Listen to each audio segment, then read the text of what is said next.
mail from a man called Nathaniel Nwosu. And Nathaniel Nwosu says, my wife is a pig and she's slothful. Wow, those are very powerful words to use. So negative.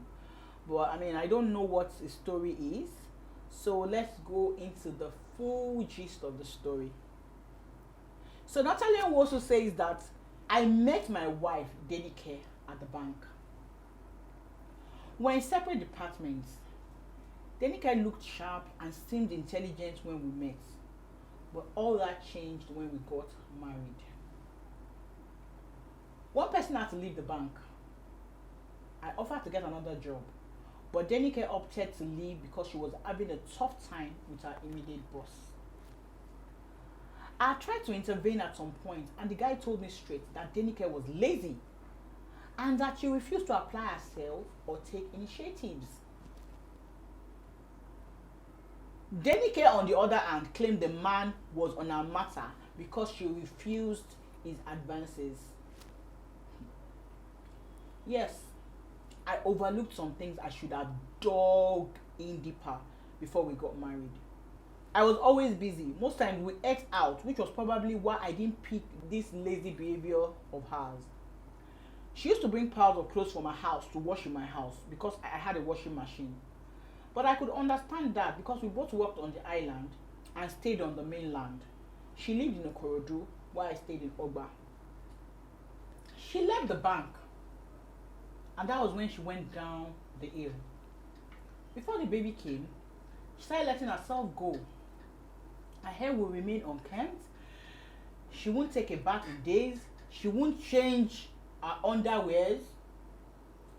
I had to consciously drag her into the bedroom when I was having a shower to be sure she had hers. She would soak underwears for weeks, and I would have to wash it when I couldn't take it again. The only time she made efforts to look good was when she had a party to attend. I encouraged her to look for another job. I brought notices of any vacancy that I saw for her so she could apply. She would go for interviews and they would never get back to her. Then she said she wanted to start a business selling human hair. I invested in it, but she would refuse to go to her shop. She would sit down all day watching Z World and African Magic Yoruba. If she's not doing that, it will be gossiping with her fellow jobless neighbors. The sales girls in our shop soon made away with most of the stock we bought. Then she said she wanted to sell baby clothes. I invested in that business too, and nothing came out from it. When she got pregnant, I just told her to stay at home and that I would be paying her. If she didn't tend to the business when she wasn't pregnant, I didn't think she would when she was pregnant. She was horrible when she was pregnant. Apart from the irritating things she did that I attributed to pregnancy, she became more slothful. I would come back home and cook and clean up the kitchen. When I come back, the kitchen would be filled with used plates and pots. There was once I traveled. I came back and saw pots that had grown moldy. Yay! The whole kitchen was smelling. She didn't take out the trash.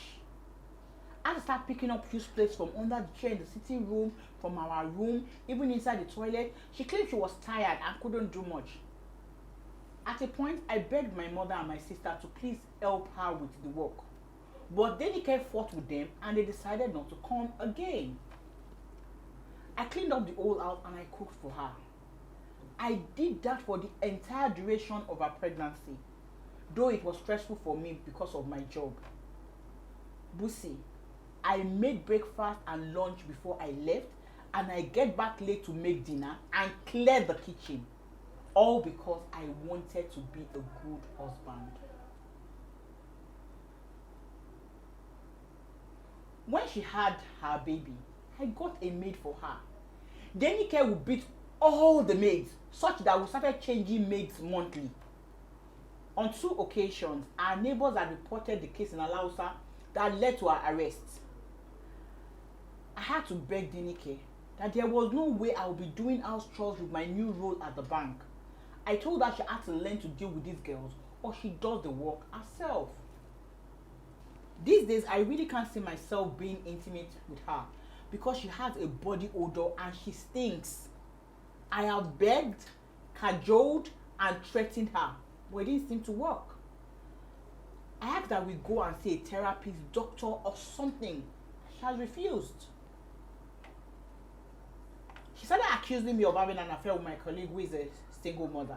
And I wasn't, though that single colleague of mine is quite appealing.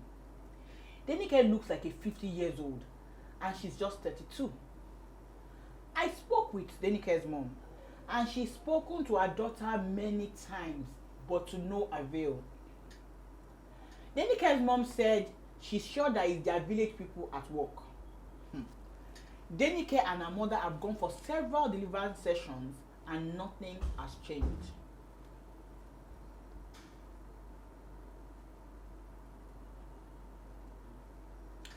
I was trying to cope with that, but when I started getting reports of how my daughter was looking funny in school with pictures, I burst into tears. The reason why I work so hard and put in plenty of hours is to make sure that I provide for Denike and our daughter. But Denike's attitude is beginning to get at me. At this point, I want out. And please note, I'm not calling a dog a bad name to hang it. In all these years of not being intimate with her, I didn't with anyone. I have kept my marriage vows. It's been hard, but I chose to remain faithful. Recently, I was transferred to Abuja. Our daughter is 5 years old. Before I left for Abuja, I tried to make things as easy as I could afford. Denike had a car. She has a maid. I bought a washing machine. I had inverter installed in case power goes out. I made sure that I got a man who would iron regularly. I even went as far as making sure that I went to the salon to get them to come home and make my daughter's hair every time. I shared the salon's number with Denike. Note that before now, I was the one taking Opeyemi, our daughter, to the salon every Sunday. Denike told me to cut her hair and save myself the hassles. But I told Denike that I loved her doing her hair and decorating it with beads. My colleague's daughter is in the same class with my daughter. My colleague Anita had seen my daughter looking very untidy one day. Her hair wasn't done and it was flying all about. Her uniform wasn't washed. The first time Anita saw that, she tried to make my daughter's hair, tried to comb her hair and tried to plait it before she went back to work. The week after, Anita noticed the same thing.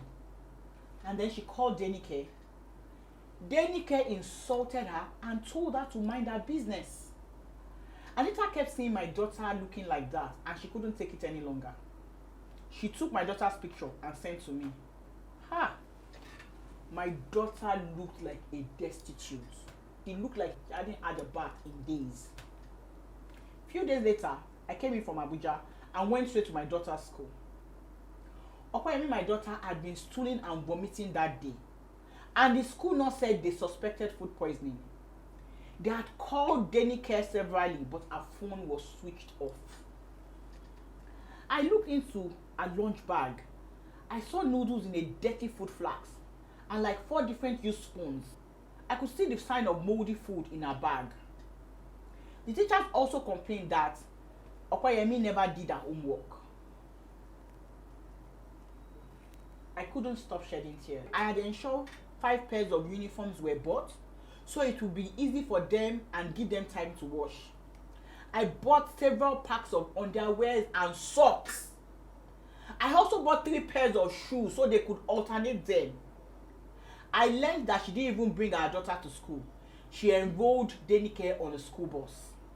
Then I wondered what exactly took Denike's time. She wasn't working. She had a maid. All the work she was supposed to do was to ensure Opeyemi goes to school and comes back in one piece. I took my daughter to the clinic and they had her tested. It was food poisoning. They gave her some drugs and we went home. When I got home, Denike was in front of the TV in wrapper, binging on chocolates. Apparently, she had sent her maid away. The whole house was in chaos. It was as if a tornado swept through our apartment. Clothes everywhere, toilet stench. I asked her what happened to her phone. She said the USB cable had issues and she was planning to go and buy one. I didn't say much. I was in so much rage. I was boiling in anger. I would have beaten her. I was close to it. But for my mother's home training, my mother had warned me never to touch a woman. I picked a few things and left with my daughter to the hotel. At this point, I don't know what to do. I am tired.